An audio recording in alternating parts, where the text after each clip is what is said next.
Hello. Continuation lang, follow up ko lang dun sa nawawala kong 22,000 pesos sa Lazada. So, konting background lang, no? Order kasi ako ng laser engraver sa Lazada. And, yun nga, iba ang dumating sa akin, ibang item talaga. So, ni-return ko, ni-refund ko. November 21, 2024 pa siya nag-start, and ngayon ay December 12 na. So, ang tagal na, no? Pero November 15 ko in-order yun, ha? So, one month in the making na yung proseso nung item na yon. So, ayan. Nag-update lang ako. Kinonta ko lang yung live customer support ng Lazada. So, sabi ko lang yan lang. Any update? Want to track my item? So, mga generic reply lang. Mga send po ng order number. Then, yan, email.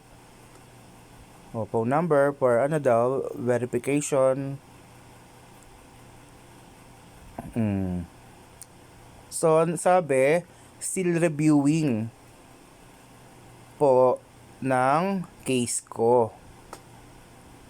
Reviewing pa rin na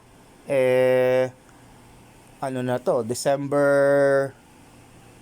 kahapon to So, 11. December 11 from ilang days na yun, no? At tagal-tagal na. November 22 na nila na bumalik sa kanila pinick up nila. November 22, December 11 reviewing pa rin. So, basta ang approach ko naman dito ay naman. Tinatanong ko lang kung nasaan yung item kasi hindi na malaman kung i-return na sa akin. Pero wala sa tracking, wala. So, upon reviewing daw, yung previous case ko na final ay tag as anomaly item. Possible for manual refund on CS returns end. So, ayun hindi ko alam kung paano yung manual refund nila. Kung sino magre-refund doon. Manual refund. Yung seller sa akin na magre-refund. So, tanong ko lang kung ano yung yung sunod kong gagawin. So, ayun. Sabi lang niya ay ito ilalapit sa internal team na naman. Escalation. Puro ganon. Quick recap niya, ayan. Yun lang, ganun lang. Then kanina, ngayon lang, tinanong ko ulit kung ano yung status ng item ko. Ang sabi niya, nakatag po yung item as not returned. I need to escalate this po for final appeal. Tinanong ko, not returned. Meaning paano po?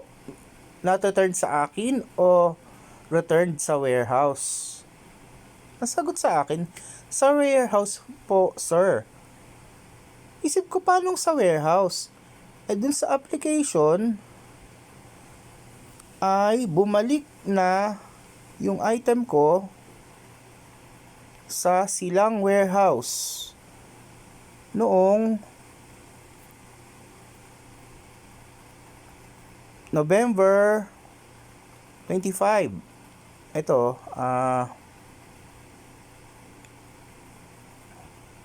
November 25, ito. Your parcel has been received by the seller or warehouse. Noong November 25, silang Cavite yan Yun na nakalagay doon sa app ko.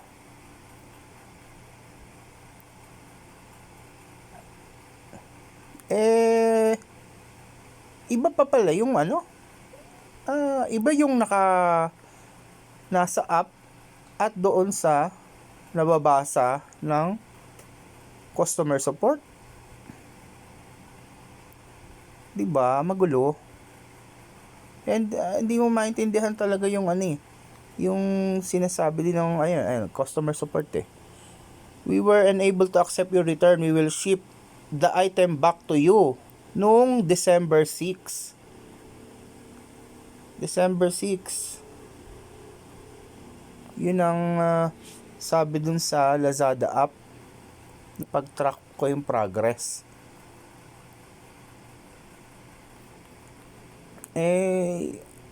Para bang nawawala na yung item. Hindi na maintindihan kung saan.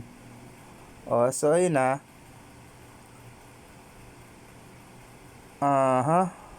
Sir, yes sir, di po matrack since hindi rin po na-reject ng warehouse yung item.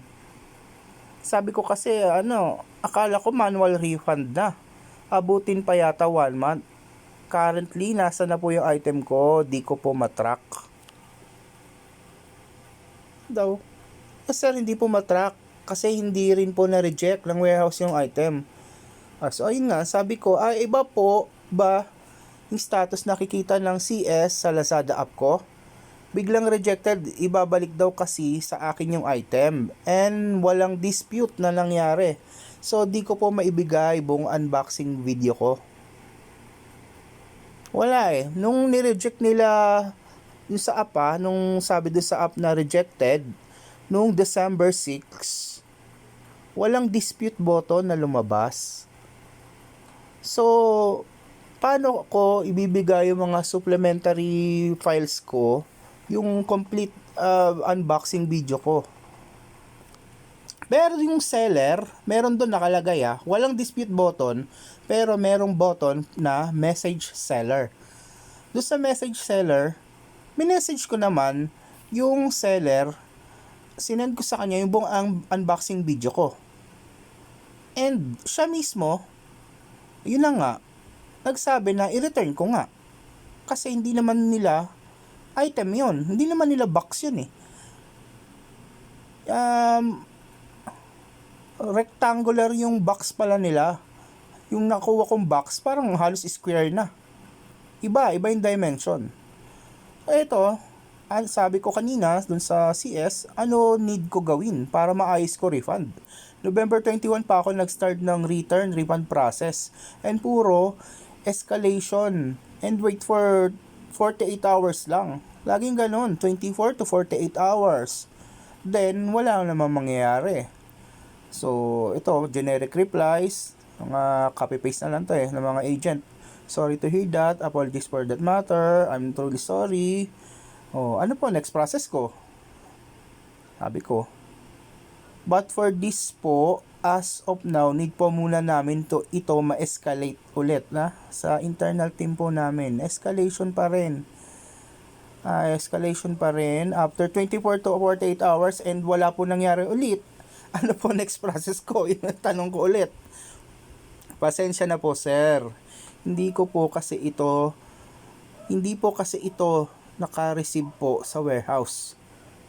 Kaya need po muna ma-investigate. O tingnan mo. Hindi pa daw na-receive sa warehouse. Need pa ma-investigate. Bakit nung December 6 from November 25 na nakalagay receive sa warehouse sa Silang for investigation within 3 days dapat meron ng feedback yun December 6 na biglang rejected, then we will return your item. Then wala nang update, wala na talagang update. So is there anything else? Yun na lang niya, wala na. Ako, TY Agent Packet Service Lazada. Pag return refund, haha. Na-type ko yan. Yun lang update ko, no? So, ang iniintay ko siguro, nag-file ako sa DTI. I-update ko siguro yung yung complaint ko dun sa DTI. Online lang kasi yun eh. So mga 3 months daw ang waiting yun. Sa sobrang dami siguro ng nagrereklamo. So finifilter out pa nila yung mga dapat sigurong for mediation. Ito yung item mo. Almost 22,000. 21,886. 22,000 kasi yung sukli. Binigay ko na dun sa dun sa delivery man. Regular na kasi nagde-deliver yan dito. So wala, naisipan ko lang ibigay kasi parang feeling ko laki ng discount nito nung nabili ko eh. Kasi to nung 11/11, November 11 na Lazada sale. In-order ko siya 11/15, November 15, pero November 11 to November 15 yun eh. So kaya natuwa ako, napa-order ako yan, 25,000 dapat yan, naging 21. May mga voucher pa akong less 3,000, then something ganun. Ayan November 21 delivered sa akin. November 22 ni-return ko na yan. Then wala na. Eto. Hintay pa rin. Update ko kayo. Part 2 na to. So sa part 3 tingnan natin kung ano mangyayari. Isang buwan na eh. Malapit na.